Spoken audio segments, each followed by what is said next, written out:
신앙생활하는 우리가 꼭 기억해야 될 중요한 전제가 하나 있습니다. 참 이건 놓칠 때가 많아서 마음이 아픈데요, 우리가 절대로 놓치면 안 되는 중요한 전제가 뭐냐 하니까 하나님은 우리와 교제하고 싶어 하신다는 거예요. 하나님은 우리와 얼마나 교제하고 싶어 하시는지 성경에 보면 그 교제하고 싶어 우리를 초청하시는 그런 말씀이 참 여러 군데 나오는 것을 알 수가 있습니다. 요한계시록 3장 20절에도 애절한 그 주님의 마음이 느껴지는 그런 말씀이 나오지 않습니까? 볼지어다 내가 문 밖에 서서 두드리노니 누구든지 내 음성을 듣고 문을 열면 내가 그에게로 들어가 그와 더불어 먹고 그는 나와 더불어 먹으리라.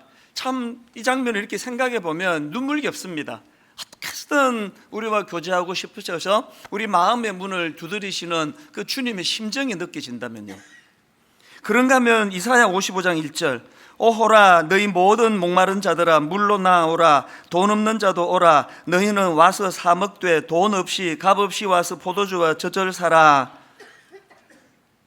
그런가 하면은 야고보 4장 8절 우리 본당에도 이 구절을 걸어놓고 또 올 한 해 내내 묵상하기를 원하는데 하나님을 가까이 하라 그리하면 너희를 가까이 하시리라.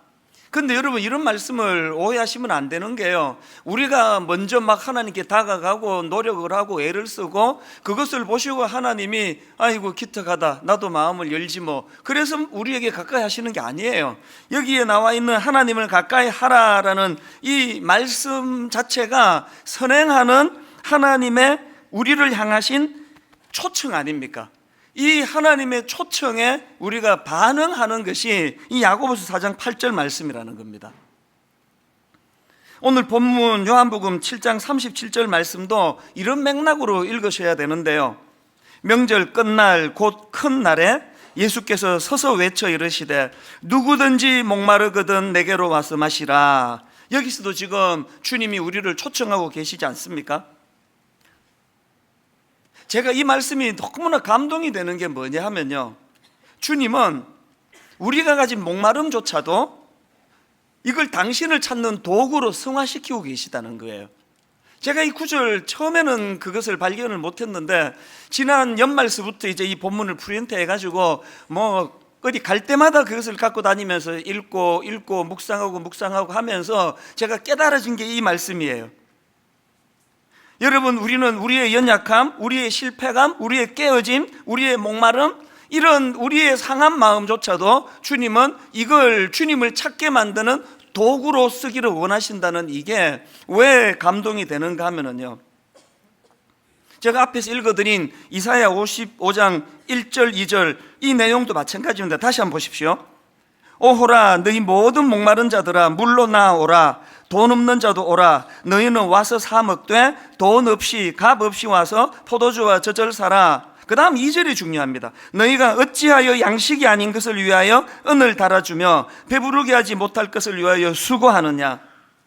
무슨 뜻인지 아시겠죠? 인생에 목마름이 올 때 엉뚱한 데 가서 기웃거리지 말라는 말씀이에요. 톨스토이의 작품 중에 안나 카레리나라는 유명한 소설이 있지 않습니까?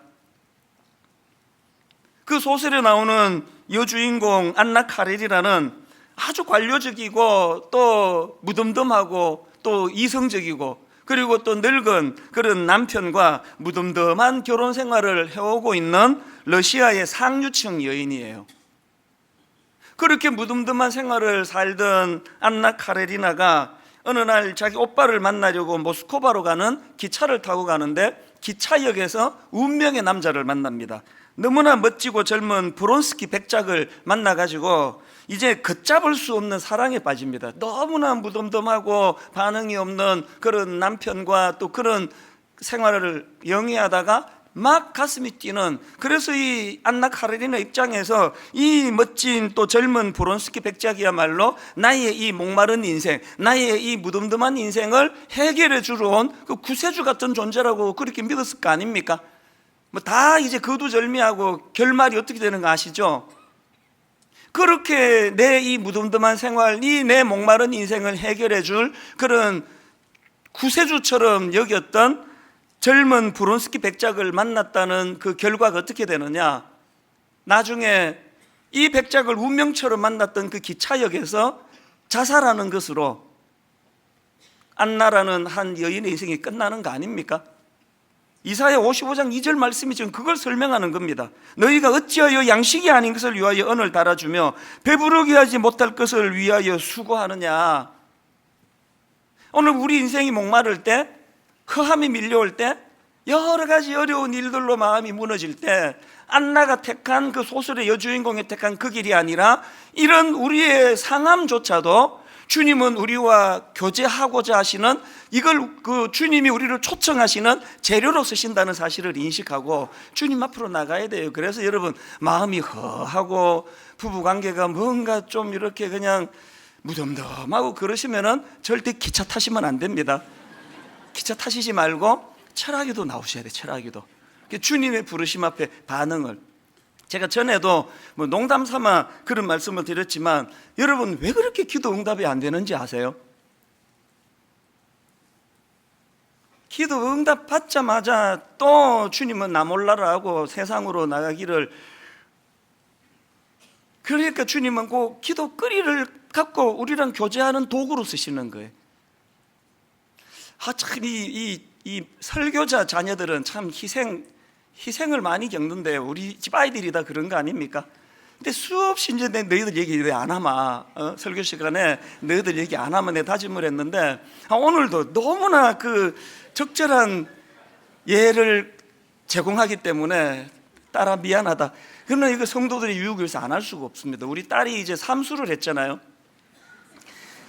이제 마지막 이제 세 번째 시험을 보고 이제 어느 학교에다가 낸 거예요. 내고 나니까요, 이게 왜 얘한테 절박한가 하면 사실은 재수할 때 대학을 합격했습니다. 그래서 뭐 다니면 좋겠는데 자기는 이제 더 큰 꿈이 있으니까 그래서 한 번만 더 기회를 달라는 거예요. 뭐 그러더니 어느 날 가서 그냥 그 입학금 다 냈거든요. 등록금 다 냈는데 그 학교 가더니 그냥 돈을 찾아와 버렸어요. 등록금을. 그리고 뭐 배수의 진을 치고 나는 한 번 더 꿈을 위해서 달려가고 싶습니다. 그래서 이제 삼수를 했는데 내 수없이 다짐했고 이번이 끝이다. 지금 우리 가정에 지금 기둥이 흔들린다. 사수는 없다. 그걸 계속 강조를 해놓으니까 이제 이해로 봐서는 절박한 거예요. 그래서 이제 그 대학교에 지가 원하는 학교 이력서를 내놓고는 그때부터 새벽 기도를 나오기 시작하는 거예요. 그 추운 겨울에 유난히 그때 겨울이 추웠습니다.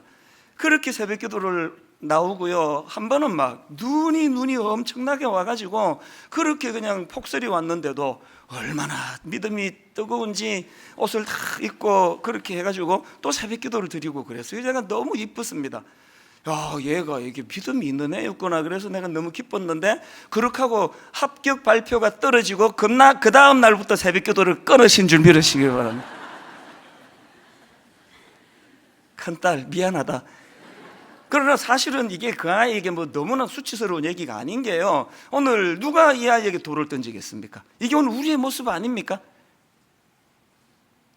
주님은 기도 응답이 잘 이루어지지 않아 끊임없이 주님을 찾아가는 그 과정에서도 그것을 매개로 우리와 교제하기를 원하신다는 이 마음을 우리가 헤아린다면, 그래서 여러분, 우리는 이 주님의 마음을 헤아려서 이제 새해에 꼭 기억해야 될 두 가지를 오늘 본문을 중심으로 나누고 싶은데요. 첫 번째로 뭘 기억해야 됩니까? 영적인 목마름을 회복해야 된다는 겁니다. 영적인 목마름을 회복하지 않은 상태의 신앙생활, 정말 공허한 신앙생활이에요. 뭐 오늘도 그랬지만 지난 주 중에는 뭐 한 3, 4일 미세먼지로 막 얼마나 고통을 겪었습니까?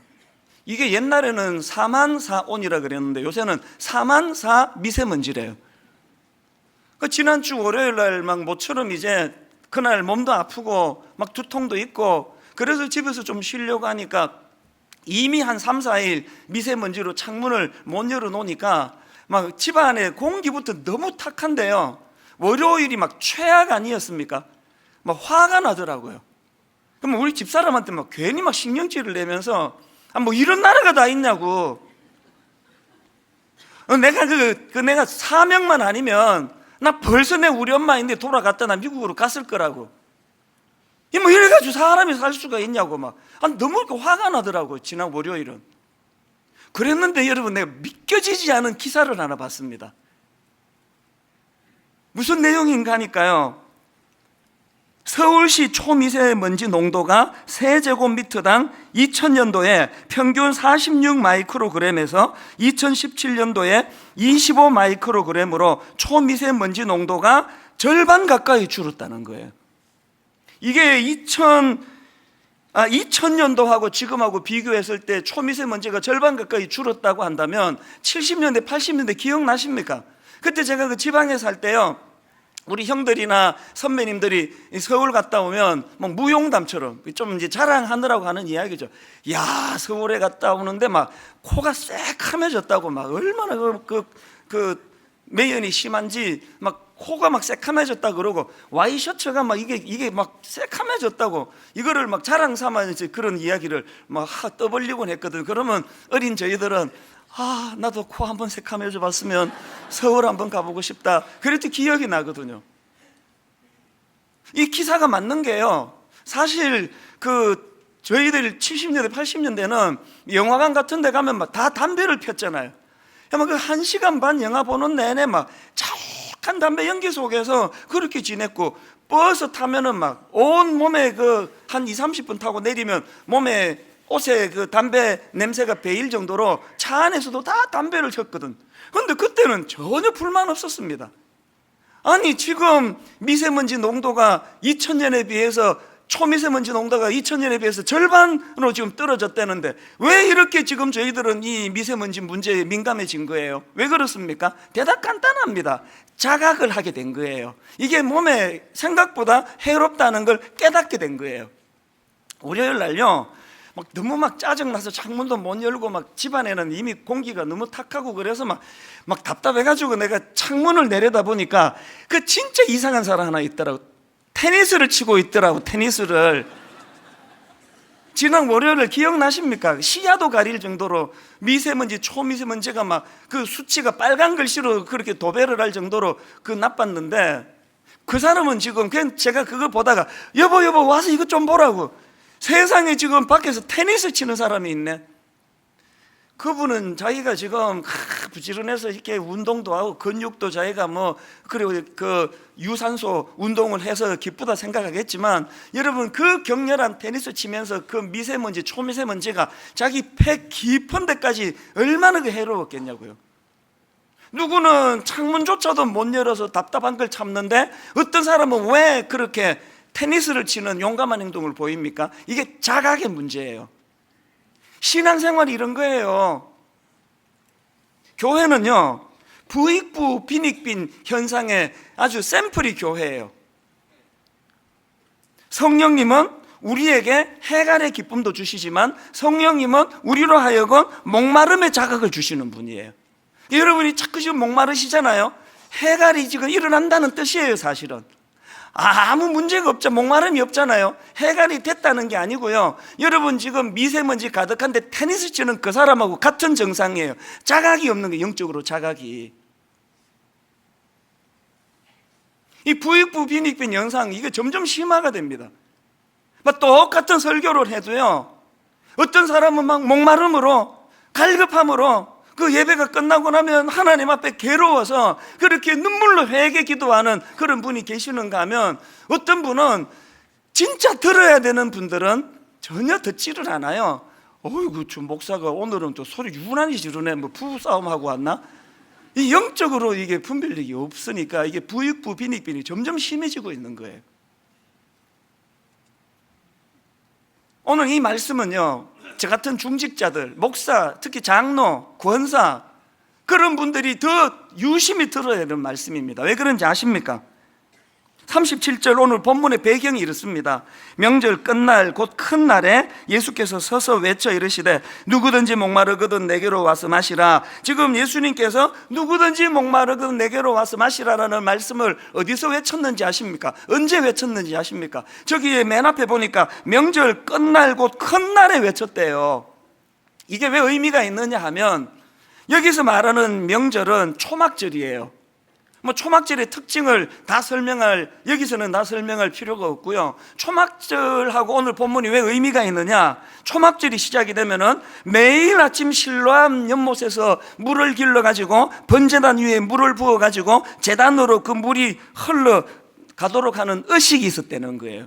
매일 아침마다 실로암에서 물을 길러 가지고 그 제단에다가 물을 붓는 그 의식이 있던 초막절날, 그 명절 끝날에 왜 예수님은 그 곁에서 누구든지 목마르거든 내게로 와서 마시라 그러시느냐고요.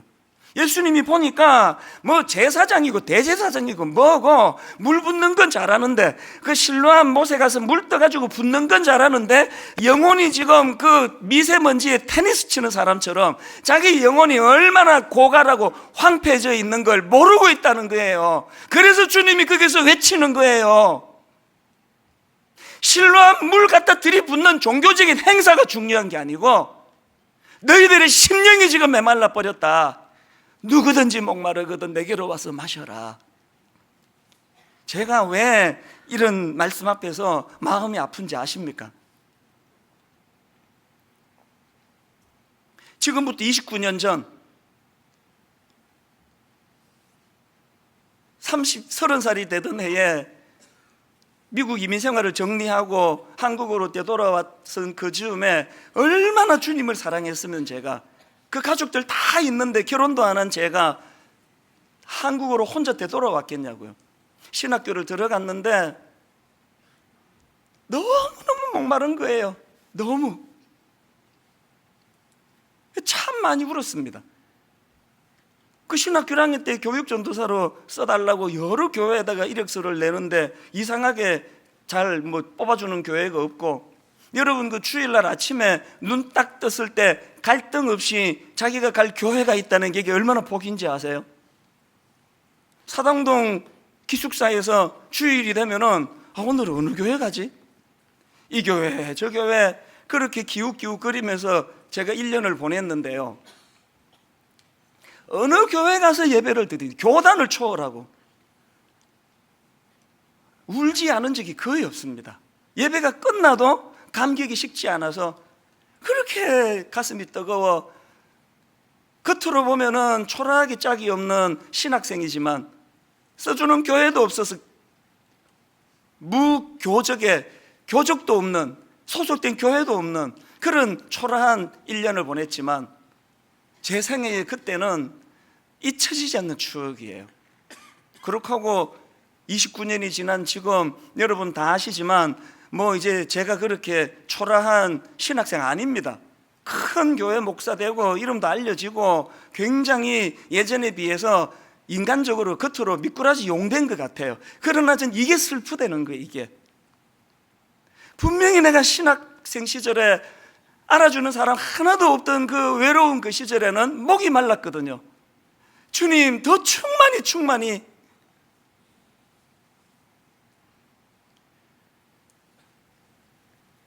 너무너무 목이 마르니까요, 제가 이 설교를 준비하다가 추억의 찬양이 뚝 떠올랐습니다. 구주를 생각만 해도 이렇게 좋거든, 주 얼굴 배울 때야 얼마나 좋으랴. 저 찬양 진짜 많이 불렀습니다. 수업 시간에 교수님이 신학을 가르쳐 주시면서 예수 그리스도에서 설명하는 그 설명만으로도 이렇게 가슴이 벅찬데, 주님은 얼굴과 얼굴을 맞대고 배울 그때 얼마나 내 마음이 감격이 벅차오를까. 그래서 길을 가다가도 그 골목길도 생각이 나요. 그 좁은 골목길을 지나가는데 저 찬양을 흥얼거리면서 얼마나 그렇게 눈물이 나더라고요. 아까 말씀드렸잖아요. 성령님은 해갈의 기쁨도 주시지만 해갈이 일어나면 일어날수록 더 목마르더라고요. 더 주님을 알고 싶고 더 주님을 사랑하고 싶고. 분당 우리 교회 개척 초기도 마찬가지 아닙니까? 제가 중고등부만 한 10년 하다가 어른 목회를 해놓으니까 뭐 설교를 뭐 제대로 뭐 할 수는 있었겠습니까? 그래서 제가 옛날 그 설교 원고를 한 번씩 뒤져보면요, 내 얼굴이 화끈거려요. 우선 내용이 없어요. 막 얼마나 소리를 많이 질렀는지 한번 이사하면서, 옛날에 한번 이사하면서 초창기 그 테이프가 나와가지고 짐 챙기면서 테이프를 듣다가 민망해서 중간에 껐습니다. 내용은 하나도 없고 막 계속 막 소리만 지르더라고요. 내 목이 그때 다 나간 것 같아. 아이고 참 설교 때 이렇게밖에 못했냐고 너무 민망한데요. 정말 신비로운 게 뭔지 아십니까? 저희 교회 초창기 성도님들 이구동성을 하는 얘기가 그때가 그립다는 거예요. 그때 그 예배가 그립다는 거예요. 그거 왜 그렇습니까? 이거는 무슨 강연하는 시간이 아니거든요. 제가 여러분에게 말씀을 드리고 여러분이 제 얘기를 듣는 거로 끝나는 게 아니라 여기에 그 삼위 하나님이 개입하시는 영적인 행위거든요. 내가 아무리 어설프게 설교를 해도 거기에 뭐가 있었습니까? 그때는 목마름이 있었거든요. 정말 주님을 사랑하고, 그래서 그때는 설교하다가 얼마나 많이 울었는지 몰라요. 제가 설교하다가도 많이 울었습니다. 제가 오늘 본문을 지난 연말서부터 묵상을 하면서 너무너무 사모하는데요, 최근에 어떤 일이 있었냐면은, 여러분 그 팔복을 가지고 만든 산상수훈의 마태복음 5장의 그 팔복을 가지고 만든 찬양 혹시 아십니까? 심령이 가난한 자는 천국이 저희 것이요, 애통하는 자는 복 있네, 위로를 받을 것이요. 이렇게 팔복을 쭉 노래하는 그 찬양인데요, 맨 끝에 이제 이 팔복을 다 설명하고 이제 이거를 정리하면서 나오는 한마디가 나옵니다. 내게도 주소서, 내가 복을 받기 원하네, 오 내 주여 주소서. 인터넷으로 제가 이거를 그 찬양을 듣는데 마음이 너무 뜨거워지는 거예요. 내게도 주소서, 내게도 주소서. 하나님, 우리 마음 안에 이 심령이 가난한 자, 애통하는 자, 다른 어떤 것을 구하기보다 주님 목마름을 허락해 주시기 원합니다. 내게도 주소서, 내게도 주소서. 그 바깥에 사람들이 뭘 잘 모르고 뭐 자꾸 분당 우리 교회가 뭐 좋은 교회니, 뭐 구제 많이 한다고 좋은 교회입니까? 교회가 뭐 교회가 좋은 교회니 그런데 그분들이 지금 속고 있는 거예요. 담임 목사인 저부터 해가지고 이거 지금 뭐 구성만 갖추고 있는 거 아닙니까? 막 종교 행위, 실로암 못에 가가지고 물 붓는 거 뭐 다 잘하고 있는 거 아닙니까? 예배 순서 하나에 누가 우리 예배에 대해서 시비 걸겠습니까? 구색 다 갖추고 있지만 진짜 여러분 내면에, 제 내면에 목마름이 없다면, 갈증이 느껴지지 않는다면 이건 하나의 종교 행위지 하나님이 원하신 예배 아닙니다. 여러분, 오늘 우리 예배를 드리고 계시는 현장에서 주님이 안타깝게 목마른 자들은 다 내게로 오라, 그렇게 외치시는 탄식이 들려지지 않으세요? 이거 회복해야 돼요. 사람들이 뭐라고 평가하는 그건 겉만 보고 하는 이야기고, 하나님 올 한 해 내내 저에게 이 목마름을 허락해 주시기 바랍니다. 미세먼지가 사실 옛날보다 뭐 절반의 절반으로 뚝 떨어졌는데도 막 이렇게 호들갑을 떨면서 마스크 쓰고 막 벌벌 떠는 거, 그게 자각이 일어났다고 그렇다면 영적으로도 주님 앞에 아버지, 죄 짓는 문제, 회개하는 문제, 사람을 상대하는 문제, 누가 뭐라고 둔하게 살아가든 말든 나는 이 문제를 정확하게 알고, 그래서 올 한 해 내내 우리가 이 목마름을 구해야 돼요. 요한복음 4장에 나오는 수가성 여인 아시잖아요. 가정이 깨지고 어떻게든 해보겠다고 또 다른 남편 만나는데 또 깨지고, 또 다른 남편 만나는데 또 깨지고, 그래가지고 진짜 인생의 목마름을 가지고 있는 여인이 수가성 여인 아닙니까?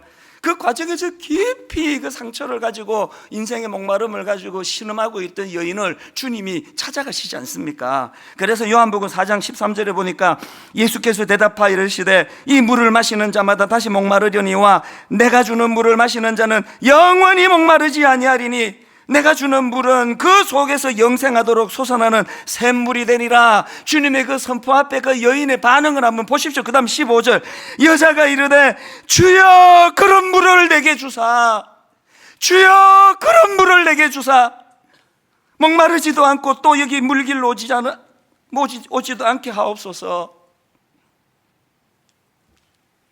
안나 카레리나라고 하는 그 톨스토이 소설에 나오는 그 여자처럼 인생의 목마름을 기차역에서 만난 어떤 외간 남자, 멋지게 생긴 그 남자에게 빠져가지고 자살로 인생을 끝나는 그 길로 가는 것들이 한 길이 있다면, 오늘 주님은 우리의 목마름을 깨우쳐 주시기를 원하고 그 목마름을 통해서 주여 내게도 그 물을 주시기 원합니다. 올 한 해 내내 정말 영적인 목마름을 회복시켜달라고. 왜? 나는 지금 성령의 충만함으로 해갈됐습니다. 그건 목마름이 뭔지 모른다는 뜻이에요. 성령님은 해갈의 기쁨도 주시지만 더 목마름을 깨닫게 하시기 때문에 성령의 해갈이 일어나면 일어날수록 목마름이 더 커지는 거예요. 그런가 하면 두 번째로 뭘 하나 더 기억해야 되느냐, 영적인 목마름을 회복하는 것도 중요하지만 둘째, 그 영적인 목마름이 자각될 때 성령님을 의지해야 된다는 겁니다. 여러분, 오늘 본문의 이 흐름을 보면 약간 조금 좀 갸우뚱거려지는 부분이 하나 있습니다. 이해가 잘 안 되는, 얼핏 보기에. 이 흐름을 한번 보십시오. 37절에서 주님이 초청하십니다. 명절 끝날 곧 큰 날에 예수께서 서서 외쳐 이르시되 누구든지 목마르거든 내게로 와서 마시라. 주님이 지금 내게로 오라고 초청을 하시거든요. 근데 그 다음 말씀이 연결이 좀 이상한 거 아닙니까? 38절을 보세요. 나를 믿는 자는 성경에 이른과 같이 그 배에서 생수의 강이 흘러나오리라 하시니, 이게 누구를 설명한 거냐? 39절, 이는 그를 믿는 자들이 받을 성령을 가리켜 말씀하신 것이라. 지금 예수님이 내게로 와라 그랬으면 나는 이런 사람, 이런 구세주라고 그 당신을 설명해야 되는 거 아닙니까? 그 내게로 오라 그리고 지금 성령님을 설명하고 계시다는 거예요. 이 본문에서 그런 느낌 가져본 적 없습니까? 내게로 오라 그러셨으면 내 특징은 말이야 쭉 그렇게 설명을 해야 되는데 왜 성령님을 설명하느냐고요. 왜 그러냐고요. 바로 이 문제 제기에 대한 답이 고린도전서 12장 3절에 있습니다. 성령으로 아니하고는 누구든지 예수를 주시라 할 수 없느니라. 왜 예수님이 내게로 오라 하시면서 성령님을 소개하십니까? 성령님은요, 우리에게 여러 가지 좋은 것들을 많이 주시고, 우리가 주로 성령님의 그 속성을 붙드는 건 그 별책 부록 같은, 사실은 그거 별로 중요하지도 않은 거 붙드는데요. 잘 들으세요. 성령님이 우리에게 주시는 진짜 중요한 사역은요, 성령님의 역할은 우리를 예수님께로 인도하시는 역할이에요. 그래서 성령님을 막 너무 사랑하시는데 예수님에게 관심이 없어. 그 병든 신앙이에요. 또 맨날 마냥 십자가 복음 외치는데 막 성령님에 대해서는 막 알레르기 반응을 보여. 그 병든 신앙이에요. 성령님과 예수 그리스도는 뗄 수 없는 거예요. 내 성령이 충만하면 그게 지금 내가 십자가 가까이 가 있다는 뜻이고요.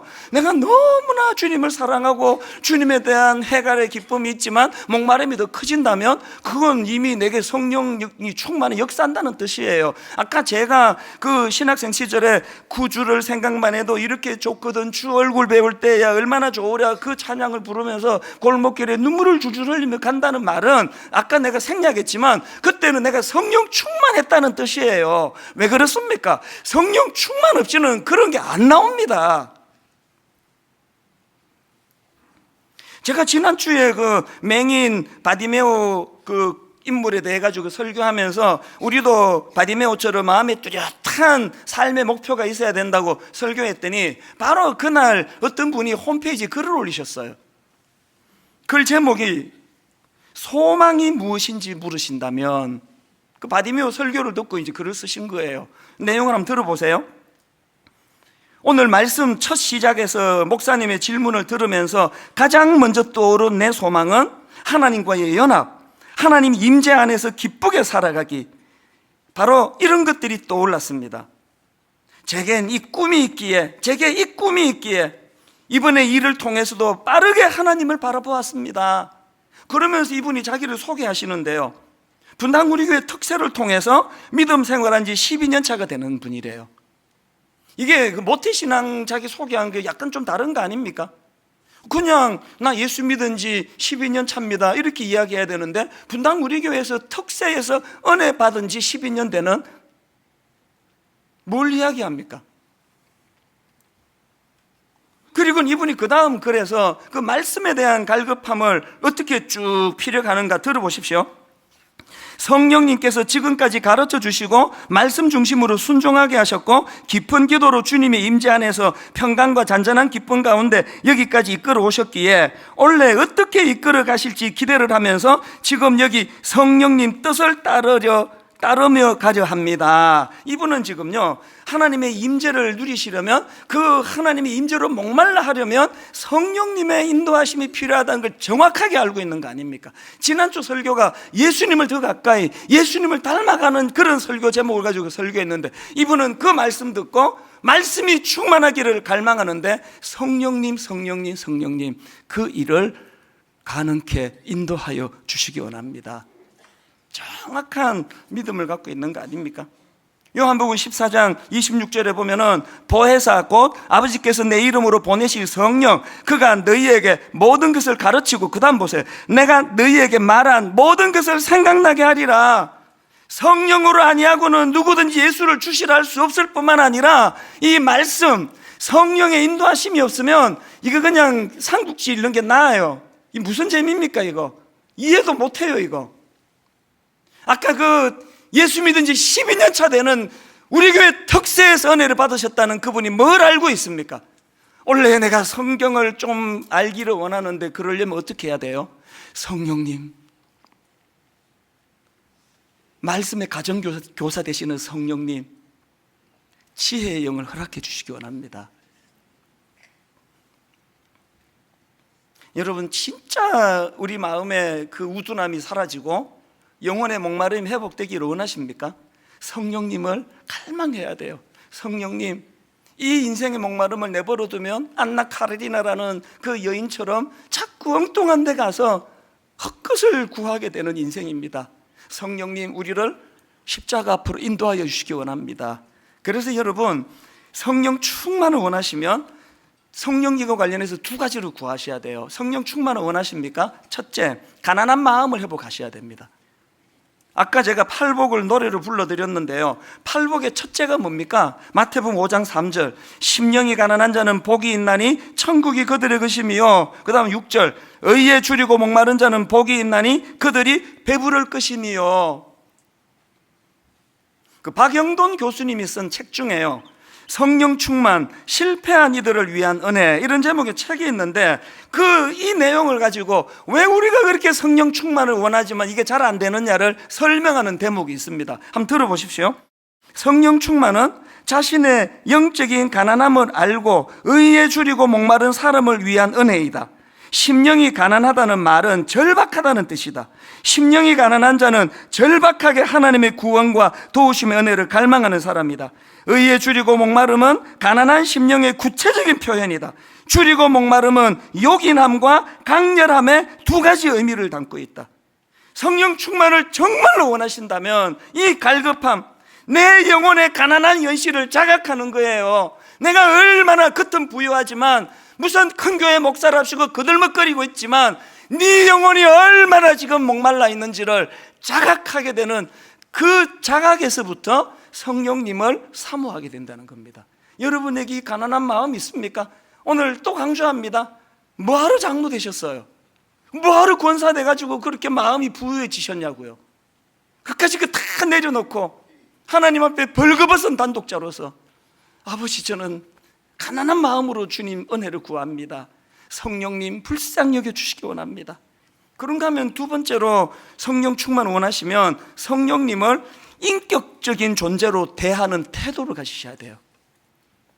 우리가 가장 나쁜 못된 짓이 그거예요. 성령님을 인격적으로 보지 않고 뭘 주시는 겁나와라 뚝딱, 은나와라 뚝딱, 요술 방망이로 생각하는 거, 그게 아주 악한 태도예요.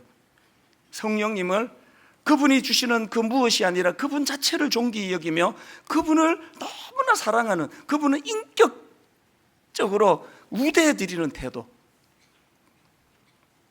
저한테요, 딱 주일이 지나면은 메일을 보내주는 그 대학생이 하나 있습니다. 그 참 고마운 사람이에요. 주일 예배가 끝나고 나면 월요일 날 짧지도 않아요, 장문의 메일을 보내줍니다. 그러면서 자기가 참 꿈이 있고 목표가 있고 학교도 좋은 학교를 다녀요. 그 꿈이 있는데, 목사님 오늘은 목사님 이 설교를 듣고 제가 이렇게 힘을 얻었습니다. 목사님 또 그 다음에 또 이런 은혜를 받았습니다. 사실 저한테 이 메일이 쏟아져 들어오기 때문에요, 답을 잘 못합니다. 한 10통 20통 오면은 그것도 짧게 답을 할까 말까 하는데, 이 형제는 막 지속적으로 저한테 그렇게 메일을 보내요. 그런데 놀라운 일이 일어났습니다. 이 사람이 저한테 목사님 내 이름 좀 기억해 주세요, 많은 사람이라서 어렵겠지만 저를 꼭 기억해 주세요, 그러면 한마디도 한 적이 없는데요, 어느 날 보니까 그 형제가 내 마음에 자리를 잡았어요. 어떤 날 월요일 날 메일이 안 오면 기다려져요. 아프나? 오늘 은혜가 잘 안 됐나? 각 마음이 가요. 만나본 적도 없거든요. 왜 이런 일이 일어난다고요? 모든 인격자는요, 자기에게 관심을 갖고 자기를 격려해주고 자기가 자기 존재를 인정해주는 그 사람에게 마음이 가는 거거든요. 한국교회 그 성도님들이 모르는 게 있습니다.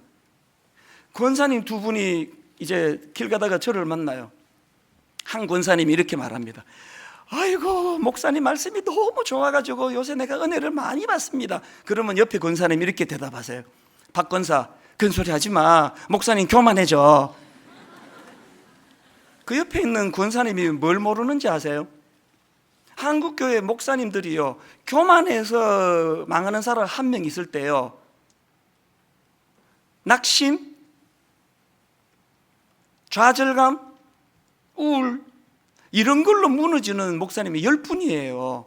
사실 저는 그 옆에 권사님 말씀이 맞아요. 저한테는 칭찬 안 해주셔도 돼요. 그러나 이 설교 인터넷으로 다른 교회 분들 많이 들으시잖아요. 다른 교회 분들 잘 들어보세요. 여러분 목사님이요, 교만해서 망할 확률보다는 마음이 너무 힘들어서, 우울해서, 격려를 받지 못해서, 그래서 마음이 무너질 확률이 훨씬 많습니다. 오죽하면은 전에 말씀드렸잖아요. 어느 지방의 목사님 출근하면서 여보, 사모님한테 간설계 맡기고 갈 테니까 잘 보관해줘. 그냥 성도들이 조금만 칭찬하면은 교만해진다고 그런 거는 못하게 하고, 조그마한 것만 있으면 막 그냥 지적을 해대니까 목사님들이 마음이 병들어가는 거예요. 오늘 저는 수많은 사모님들을 격려하고 싶어요. 얼마나 많은 사모님들이 지금 마음이 우울하고 심지어 우울증으로 시달리는지 아십니까? 성령님도 마찬가지예요.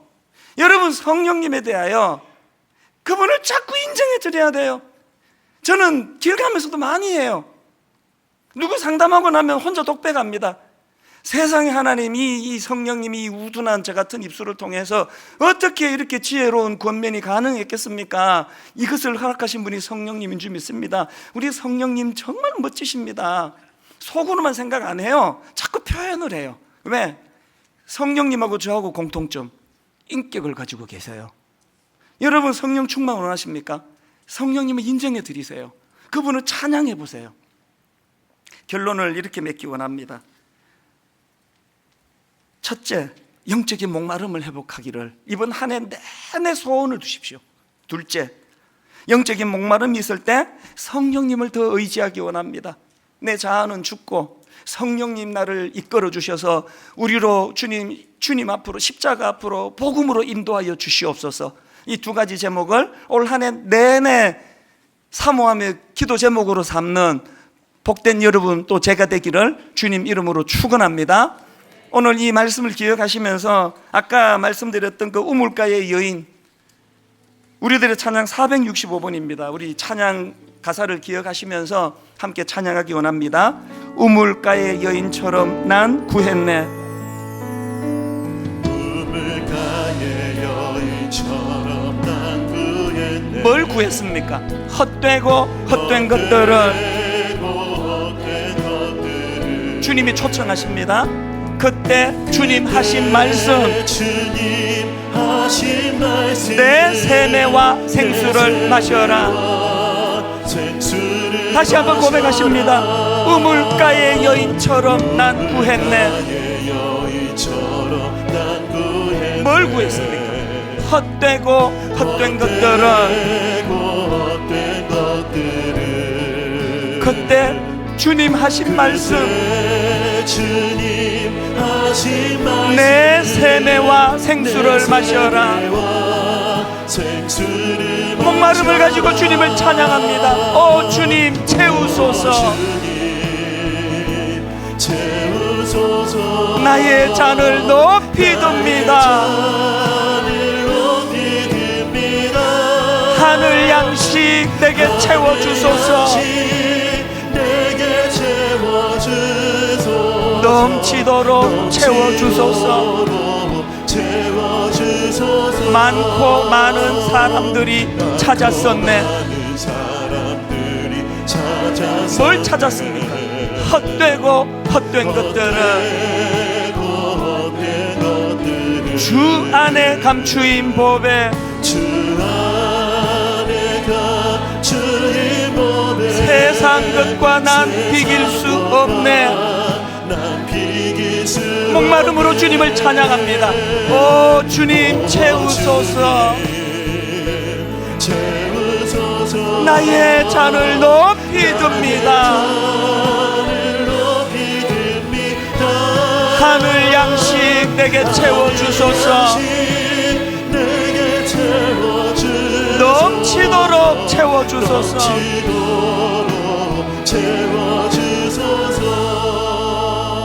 이제 여러분 새해가 밝았나 하니까 지금 2월 가까이 다가가고 있습니다. 어떡하시렵니까? 예수 믿은 지 12년 차가 아닙니다. 특별새벽 부흥회를 통해 은혜를 받은 지 12년 됐대요. 여러분이 지금 막 성령으로 충만해서 목마름이 없는 게 아니고요, 목마름이 없는 것 자체가 지금 영적으로 드라이해졌다는 뜻이에요. 속으시면 안 됩니다. 실로암 물가에 그 종교의식 행한다고 물 붓고 하는 이 모습을 보시고 주님이 누구든지 목마르거든 내게로 와서 마시라 말씀하신 이유가 거기 있는 거 아닙니까? 저처럼 목회 한 29년 차 되는 이런 사람이 가장 위험하고요, 장로 된 지 오래되신 분, 권사 되신 지 오래되신 분, 종교 행위가 너무 익숙하신 분, 몸에 착착 맞는 것처럼 그냥 용어가 툭툭 튀어나오시는 분, 말 끝에 주여 주여 달고 사시는 분, 그게 여러분이 심령의 고백인지를 돌아보셔야 합니다. 주님이 보시기에는 아이고 언제부터 네가 그런 영적인 불감증에 빠져가지고 올 한 해 이 소원을 가지고 아버지 이 목마름을 자각하기 원합니다. 그 미세먼지가 저렇게 많은, 누구는 창문도 못 여는데 테니스 치고 있는 그 우둔한 그 사람처럼 내 영혼이 그렇습니다.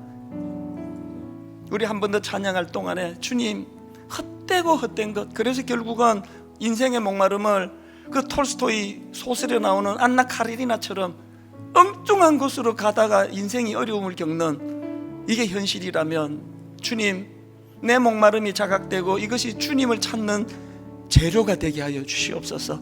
가사를 생각하시면 한 번 더 우물가의 여인처럼 난 구했네 찬양하시겠습니다.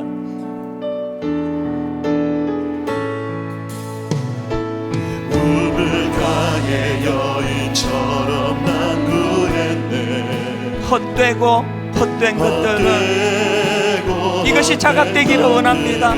그때 주님 하신 말씀, 내 세매와 생수를 마셔라.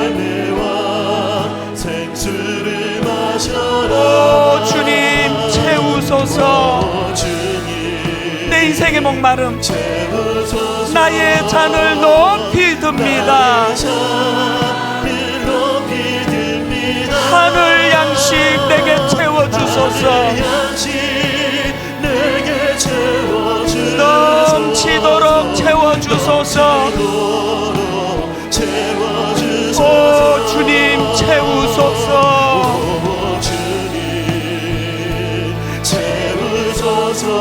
나의 잔을 높이 듭니다. 합니다. 하늘 양식 내게 채워주소서. 넘치도록 채워주소서. 두 가지 놓고 구합니다. 목마름을 주시옵소서. 목마름을 자각케 하여 주시옵소서. 하나님, 목마름을 자각케 하실 뿐만 아니라 성령님이 바로 이 일을 도우시는 분이라는 걸 깨달아 알기를 원합니다. 성령 충만을 구합니다. 우리 통성으로 같이 한 목소리로 같이 기도하시겠습니다. 살아계신 하나님 아버지, 인생의 목마름으로 아버지, 저희들의 갈망과 영적인 목마름을 회복시켜 주셔서 가정의 만족이 되지 않아 자녀 문제로 건강을 다쳐 어떤 실패를 경험함으로 하나님, 이런저런 인생의 목마름으로 갈증을 느끼는 우리를 주님은 이것조차도 주님을 만나는 도구로 사용하기를 원하십니다. 우리 인생의 목마름을 하나님 아버지 영동한 곳을 기웃거리는 그런 잘못된 결정으로 가지 않도록 도와주시고, 아버지, 우리 인생의 목마름을 주님을 찾고 주님을 나가게 했으며 주님 앞으로 나아가는 도구가 되게 하여 주시옵소서. 오 주님, 내게도 주소서. 내게도 주소서. 갈망하는 그 수고하신 여인처럼 목마른 내 영혼 주님 앞으로 나가기를 원하오니 주님 인도하여 주시옵소서. 하나님 아버지 앞에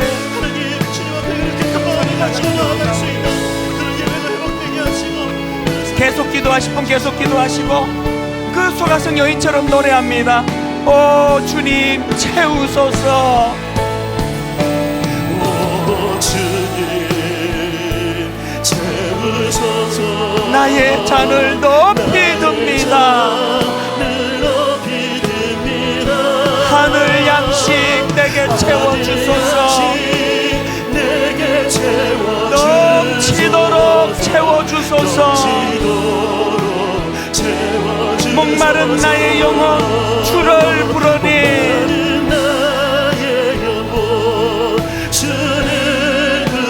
나의 마음 만져주소서.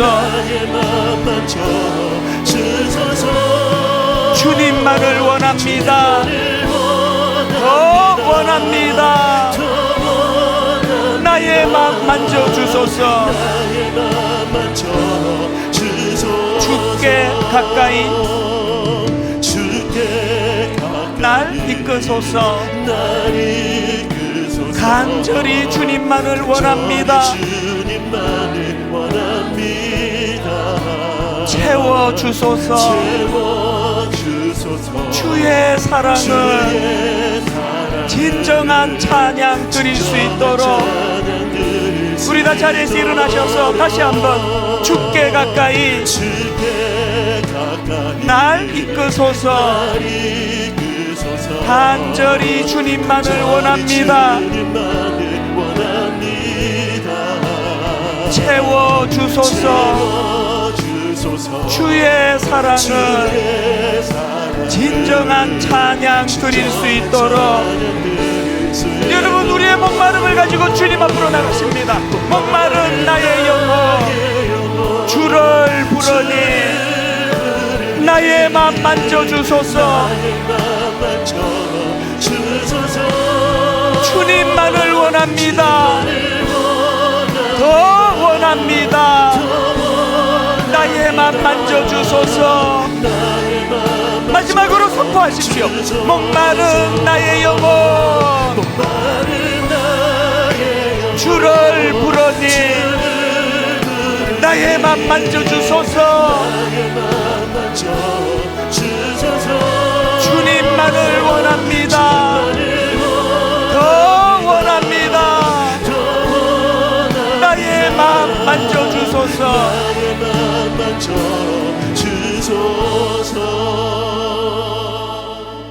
나를 사랑하는 자들이 나의 사랑을 입으며 나를 간절히 찾는 자가 나를 만날 것이니라.